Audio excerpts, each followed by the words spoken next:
It was something that you stated, it was either in an article or maybe vocally wise, that you said, from the time in which Slightly Alabama was founded in 2013, that 30 years before 2013, the business started.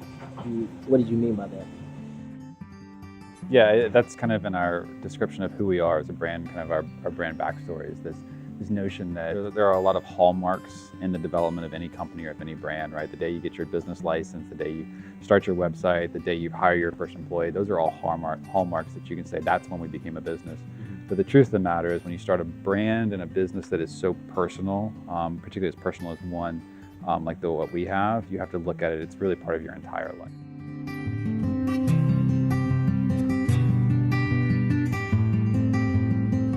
You know, I talk about the fact that this business started 30 or 40 years ago. I'm not quite 40 yet, so I can say that, but about 30 years ago when growing up in northern Alabama and visiting my grandparents and learning and falling in love with the world and the work of hand craftsmanship. So my grandfather had a wood shop. For me, looking back as a kid, it felt like it was probably the biggest wood shop in the world. But certainly that memory of the smell of the sawdust, just how cool all those tools were. That was something that I deeply connected with. And I would take that with me when I would leave my grandparents' house and go back home to my house. And my dad had a giant table saw in our garage and he had tools, and I would spend a lot of time organizing and playing with his tools.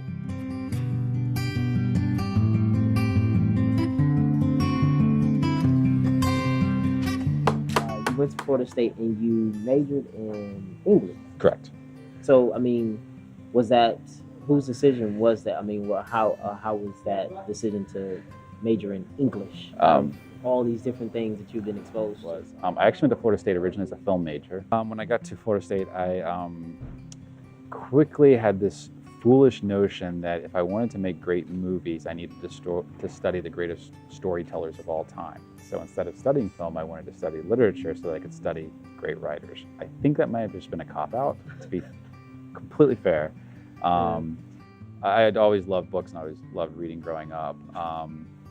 And I think probably more importantly, that showed how conflicted I was on what I wanted to pursue. Obviously, I wanted to pursue something in the creative arts, but I wasn't quite certain what it was going to be.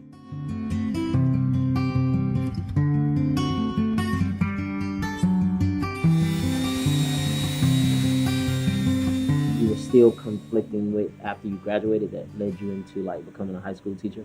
Part of it was I graduated college and I needed a job. I had applied for 2 jobs. One was to become an editor and the other one was to become a teacher. And I got the teacher job first, and so I took it and jumped right in. And so I went full force for the teaching thing, and I really enjoyed it. And I spent 6 years doing that. And then I think after a while, I hadn't quite discovered what I wanted to do, but I was wanting to explore a lot of things.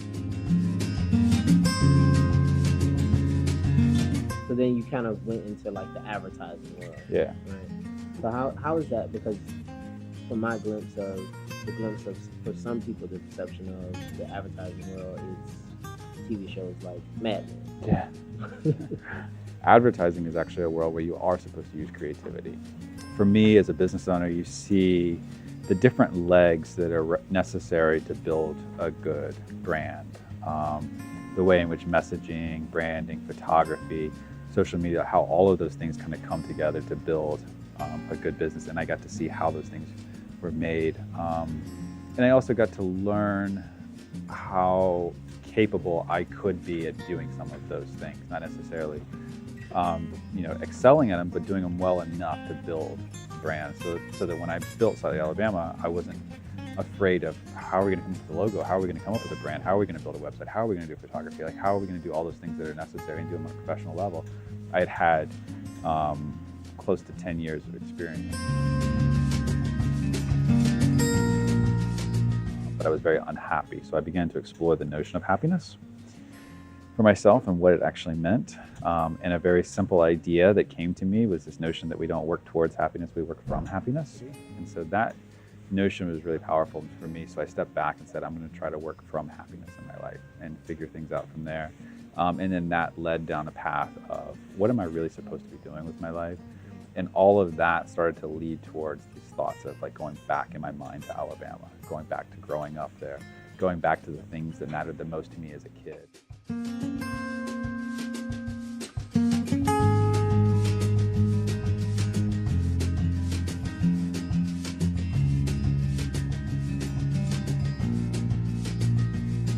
What if we took this idea of craftsmanship and of my passion for design, that thing that has never left me, and built a brand around it? And for me, it was not so much about looking at a market opportunity, it was what kind of life did I want to lead? And back to my grandfather's Red Barn workshop, I wanted to come in every day to a workshop.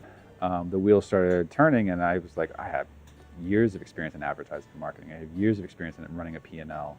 I have lots of friends who are professional photographers and web designers. Yeah. I have all of these things. And if I have from this weird career that I had somehow built, back to being a teacher and having patience, I was like, I could build a fashion brand that has an apprenticeship model and use all of the tools I have. And around April of 2013, my wife and I were talking, and she kept asking me, like, why do you want to do this?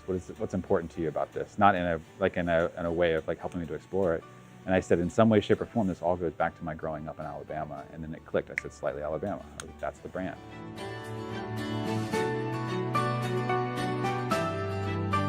Speaking with one of my friends one night about it, I said to him, I believe so much in this idea that I would be happy to fail at it. So if I gave everything I had and I still failed at doing this, I would be happy with what I had done.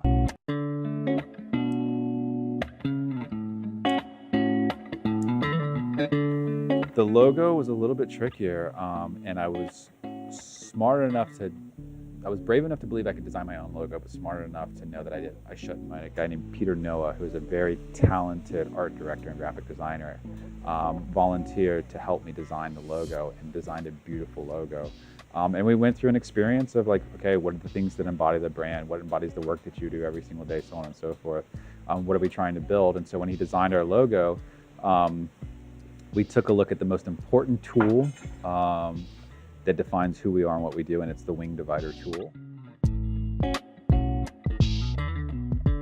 He used that along with this notion of creating a badge, which in many ways is supposed to be reflective of kind of a badge or a seal that embodies heritage, but designed in a way that feels very fresh and very modern.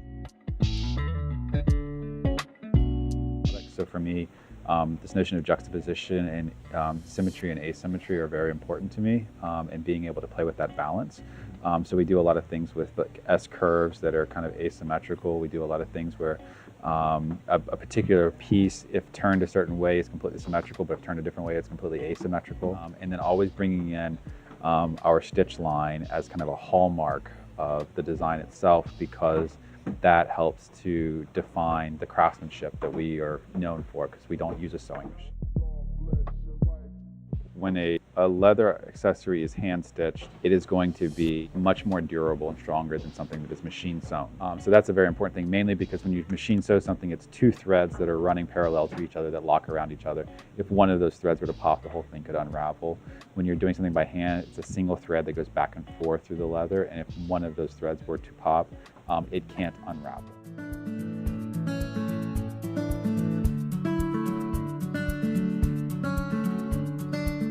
I think it's important to do the foundational work and research in order to establish what are your principles of design, what are your principles of your own brand. The work that you put into researching, writing, and thinking creatively before you even begin to design is absolutely key in making sure that you always come from that space. And also understand a little bit of tradition and heritage behind design and what design is supposed to be, whether you study it from like architects like Eero Saarinen or from great designers like Dieter Rams and his design principles, understanding the history and the heritage of design developing a philosophy of design, understanding what good design is that's out there, but then also making sure that we build something that's different enough from those things that we're developing our own voice.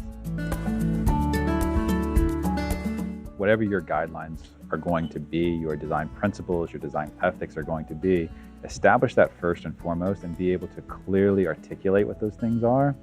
And then you can be free to create within that and know that you're always going to create something that has some sense of truth to it. And it's always going to find a customer somewhere.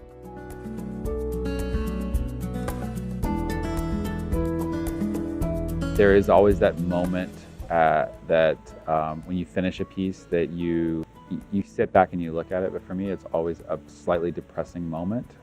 Even when we've achieved what I wanted to achieve, there's this moment of like sadness that like the process is over.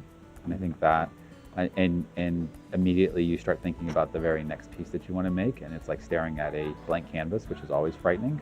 But it's always the process where there's the greatest amount of satisfaction. And I think the later stages of the process, when you start to see things coming together and there's still work left to do. So.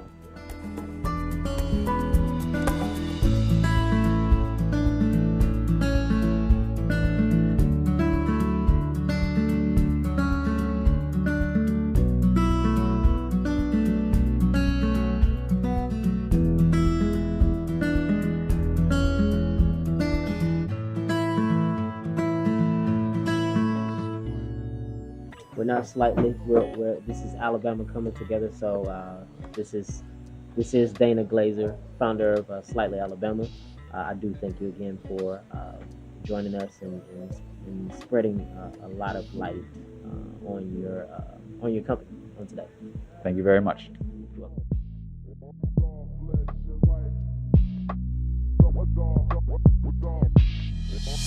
welcome.